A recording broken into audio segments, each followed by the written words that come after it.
This is Standing Watch. And now, Evangelist Norbert Link. Greetings, everyone, and welcome back to our Standing Watch program. This program today will be longer than usual, but I deem it important to let you know the facts. Because a lot of things have been said about, these are all wrong facts which are given, wrong reporting, and everybody was blamed. The lying media was blamed. The rain was blamed. The man in the moon was blamed. Now, fortunately, we are not in politics, and you can thank God for that, but we are telling you, based on biblical prophecy, the facts to show what is happening.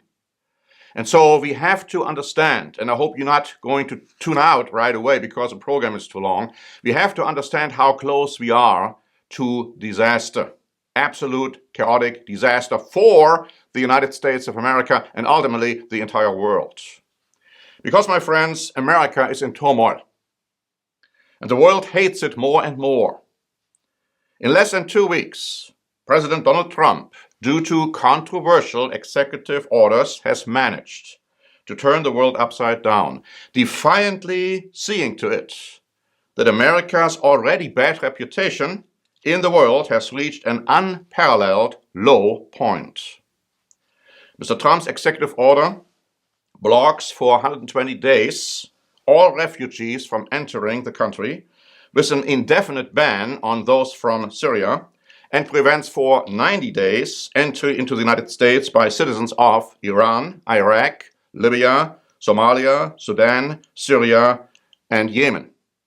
And that hastily signed executive order on Friday evening, just before sunset, preventing one of his trusted advisors, his son-in-law, Mr. Kushner, to be there because he keeps the Sabbath, perhaps preventing him otherwise from signing this order.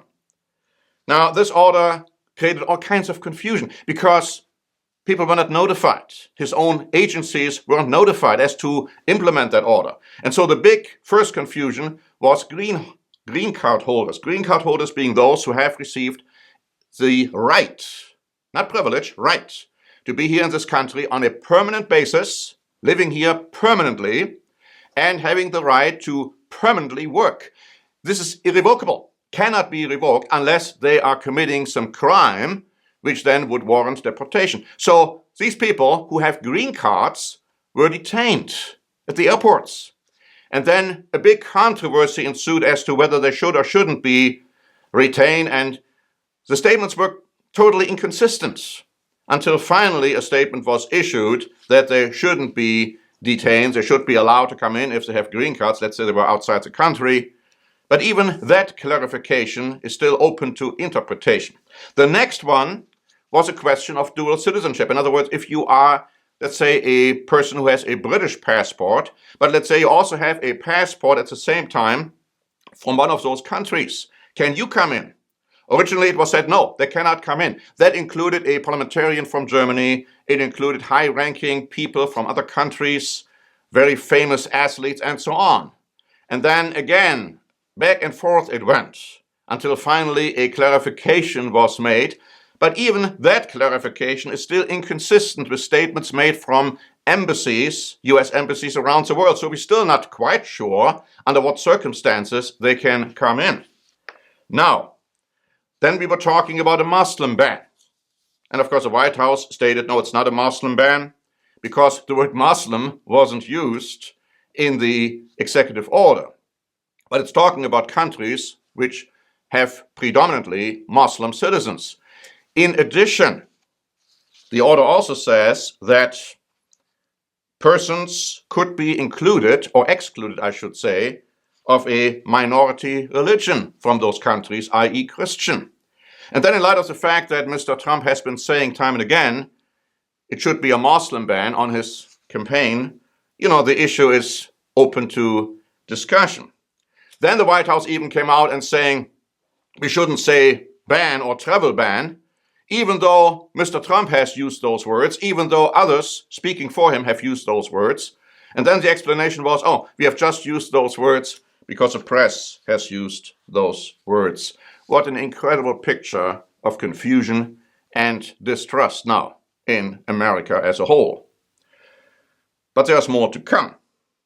In an ABC interview, Donald Trump said that residents of countries left out of the ban, like Afghanistan, Pakistan, Saudi Arabia, will nonetheless face what he calls extreme vetting, whatever that means. Because it was pointed out by Vanity Fair that Mr. Trump has business interests in some of those countries, i.e. Saudi Arabia, Egypt, and the United Arab Emirates. But he doesn't have any business interest in those countries which were covered by his executive order. The next question is, will dreamers be targeted? Dreamers, these are about 750,000 people who were brought into the United States illegally as children. And even though Mr. Paul Ryan, House Speaker Paul Ryan, in a recent town hall meeting said, no, don't worry about it, they're not going to be targeted, reports here from Reuters, dated January 30, saying that hardliners Stephen Miller and Steve Bannon want to target them. And so Arnold Schwarzenegger, former California governor for 8 years, Arnold Schwarzenegger, made a statement, and Newsmax reported that on January 30, which has been then quoted in the European press, actually in the press worldwide, as the quote of the day.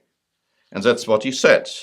To go and ban people who have a green card, that means that the United States of America has given you permission to work here permanently, and you are on the way to permanent citizenship, and I was in that position. That is crazy. It is crazy and makes us look stupid when the White House is ill-prepared to put this kind of executive order out there, he said. And how stupid, how crazy we look can be seen in the next example. The Mirror, an English paper, wrote on January 30. The White House says a 5-year-old boy was held for 5 hours and reportedly handcuffed because he could have been a threat to the United States.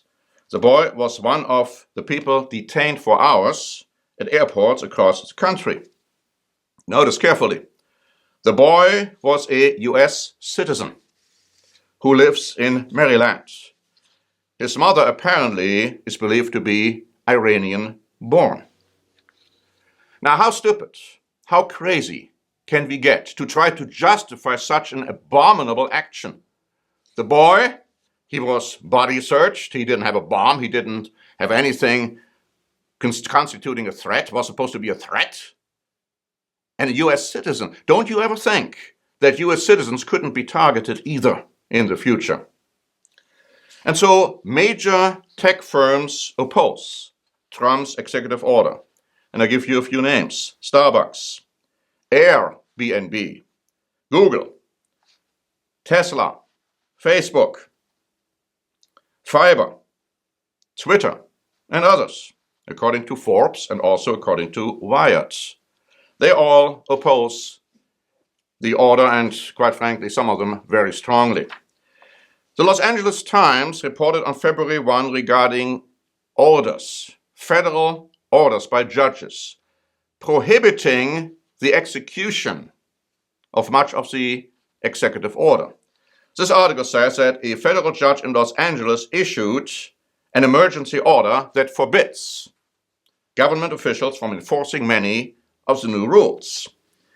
His ruling is to be applied to anyone trying to enter the United States on a valid immigrant visa from the 7 countries included in Trump's ban.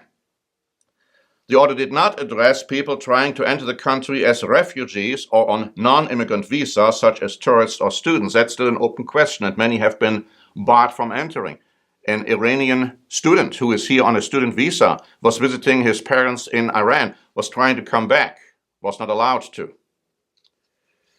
The article goes on to say a handful of federal judges elsewhere in the country have already issued rulings that blocked aspects of the executive order, but it is unclear whether they have been followed. It says a new order forbids federal officials from removing, detaining, or blocking the entry of affected travelers or canceling validly obtained and issued immigrant visas of plaintiffs. The wording would seem to mean that the government would not be allowed to continue the practice of instructing airlines and border officials in other countries to stop immigrants from the affected countries from boarding planes bound for the United States. The judge's language also seemed to pose a direct challenge to a decision by a US State Department official on Friday to provisionally revoke valid immigration visas granted to people from countries named in the executive order. The question is, will those orders by the judges be obeyed? If they are not, if the executive branch thinks they can just ignore orders by the judicial branch, our Constitution is being trampled underfoot. And Der Spiegel Online wrote today that President Obama has already managed to make a dictatorship out of the US democracy. We will have to see whether Der Spiegel Online is correct. However, the American people don't like what Donald Trump is doing. Yahoo News reported on January 30 that it took former President George W. Bush 1,205 days to reach a majority disapproval rating. Former President Barack Obama crossed that threshold in 936 days. President Donald Trump did it in just over a week. The Republican who was sworn in on January 20 as the least popular president in at least 40 years hit majority disapproval in a record 8 days, a new Gallup poll finds. As of Saturday, 51% of Americans disapprove of Trump. Now, 51% disapprove, that still has a sizable minority approving of him. Something to think about. The reaction in the world was predictable. First, let's talk about Germany. Deutsche Welle wrote on January 28 that German Foreign Minister Sigmar Gabriel said Trump's refugee policy contradicted America's Christian traditions of love your neighbor.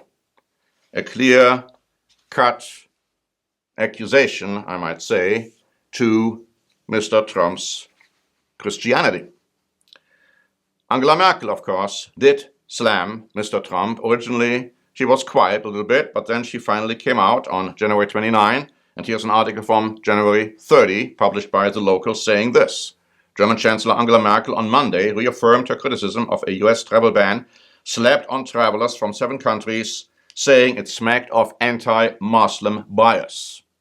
Then you have a statement by Martin Schulz, the former EU president, who is now becoming a challenger to Angela Merkel for the upcoming chancellorship election in September. Deutsche Welle wrote on January 29 that Martin Schulz talked about an intolerable taboo breach. Schulz accused US President Donald Trump of attacking minorities in the United States with shameless and dangerous statements. Germany and Europe has to make it clear to Trump that international human rights also apply to him, he said. Apparent retaliation from the Trump administration was forthcoming.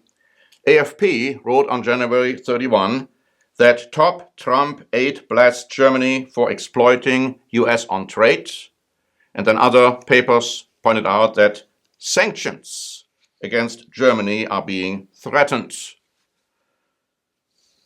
The Mirror, an English paper, wrote on January 30 that former Labour leader Ed Milliband said, "It is clearly a Muslim ban." Why do I say that? Because it was the president's original intention. And that is very clear and very true. And when he was told that it would be unconstitutional to do this, language was drafted to make it less obvious. But many feel the way the executive order came out, what it includes, and most certainly how it's being applied, is still unconstitutional, and many lawsuits are being filed and will be filed against this order, and it may end up at the United States Supreme Court.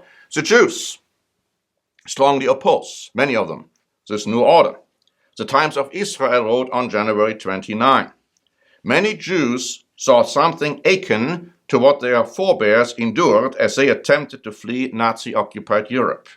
Some noted cruel irony in the president's order coming down on Friday, which was International Holocaust Remembrance Day. And a very sobering, chilling, and perhaps haunting article was published by Newsmax on January 26. Anne Frank and her family were denied entry visas into the United States during World War II. Otto Frank's efforts, the father, to get his family to the United States ran afoul of restrictive American immigration policies designed to protect national security against an influx of foreigners during the time of war. And Frank died at the age of 15 in a German concentration camp. But Anne Frank could be a 77-year-old woman living in Boston today, a writer. And as we know, many Jews were turned back when they tried to enter the United States. They had to go back to Germany, and then they were killed, murdered by the Nazis in concentration camps. Something to think about. And of course, the affected countries already begin to retaliate. That was to be predictable. Reuters reported on January 28 that Iran said it would stop US citizens entering the country in retaliation to Washington's visa ban against Tehran and other majority Muslim countries. But here's a very interesting article, again by Newsmax, dated January 30. Iraqi lawmakers voted Monday to call on the government to enact travel ban on Americans. The travel restrictions, which come on the heels of repeated assertions by Trump that the US should have stolen Iraqis' oil before leaving in 2011, risk alienating the citizens and government of a country fighting against militants the president has cast as a major threat to America. And it looks like that President Trump is in the process of alienating just about everybody. We heard about this phone conversation he had with the Australian leader and called a deal which had been entered into by Australia and President Obama regarding some refugees a dumb deal, and that he would look into that. Well, later the White House said, no, the Americans are going to honor this deal, but that has to be seen. And then, of course, another debacle when a phone conversation took place between Mr. Trump and the Mexican leader, in which, according to a transcript received by Associated Press, Mr. Trump said that you guys cannot handle it in Mexico regarding drug lords and so on with your military, so I can send my military in to take care of the matter. Now, later the White House said that was just a light-hearted comment, but you're not making light-hearted comments in such an environment. Because, in effect, what he was saying is we are going to militarily intervene in your country if you don't take care of certain situations. And that brings me now to the most important aspect of this speech today, and that is Europe's reaction. Now, here's an article by Deutsche Welle, dated January 30, saying this. The Trump administration has joined, now listen carefully, Russia, China, and radical Islam as a geopolitical challenge for the European Union, EC President Donald Tusk said in a letter. Tusk also called on EU member states to stand together. And that's what he also wrote. Particularly, the change in Washington puts the European Union in a difficult situation, with a new administration seeming to put into question the least 70 years of American foreign policy. Where is this going to lead? Now, if we have any indication, here's where it's going to lead. The Prague Daily Mirror wrote on January 30, the European Union cannot further rely on doing without a military force if it wants to keep influence on the international scene, the Czech foreign minister said. It goes on to say that he would welcome it if the EU would start immediately to intensively work on forming its own military units. And the debate on forming a European military has been promoted in Brussels by the Czech Prime Minister, and the idea was jointly supported by Hungary, Poland, and Slovakia. The Czech Foreign Minister went on to say, Europe's capability of making a military intervention and acting unitedly is crucial in relation to who? The United States of America. Now that should wake everybody up. Here's an article by Deutsche Welle, dated January 30. The European Union's chief Brexit negotiator said, Donald Trump's presidency is the newest threat to the United Union, or European Union. Guy Verhofstadt said the EU is facing a three-pronged attack from radical Islamists, Russia's Vladimir Putin, and now US President Trump. Verhofstadt was the Prime Minister of Belgium for 9 years and has been a member of the European Parliament since 2009. But it's not all. In addition to Verhofstadt's recent trips to the United States, Trump's choice for ambassador to the EU, Ted Mollock, a long-time EU critic, raised eyebrows when asked by a BBC presenter on Friday why he wanted to be the US ambassador to the EU. Well, he replied, I had in a previous career a diplomatic post where I helped bring down the Soviet Union, so maybe there is another union that needs a little taming. Now, people are wondering, what did he do to help bring down the Soviet Union? There seems to be no evidence that he did anything, but the fact that he would say these things and that he now would be threatening the unification of Europe in that way has caused a lot of consternation, a lot of concern, and of course it will lead to the Europeans come together even closer to bring about what the Bible has been saying for way over 4,000 years, what is going to happen in these last days. A war will break out between Europe and the United States of America. We don't know exactly how this is going to come about, but we know that it will come about because we do believe the Bible. And we do believe what God has prophesied is going to happen. To help you understand and believe and act accordingly, we have prepared 2 booklets which you should read in this context. Here's the first one, The Fall and Rise of Britain and America. The Fall and Rise of Britain and America. Yes, America will fall, and it will fall very soon. But then later it will rise, but not before Jesus Christ returns. And here's another booklet, Europe in Prophecy. What does the Bible say about Europe in prophecy, and how does this interact with the United States of America? These booklets have been written a while back.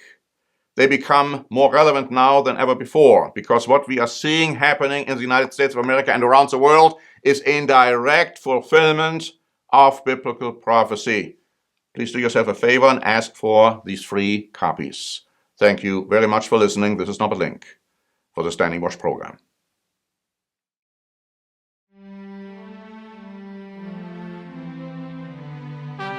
Standing Watch is a presentation by The Church of the Eternal God, P.O. Box 270519, San Diego, California 92198. More information is also available at our website, eternalgod.org.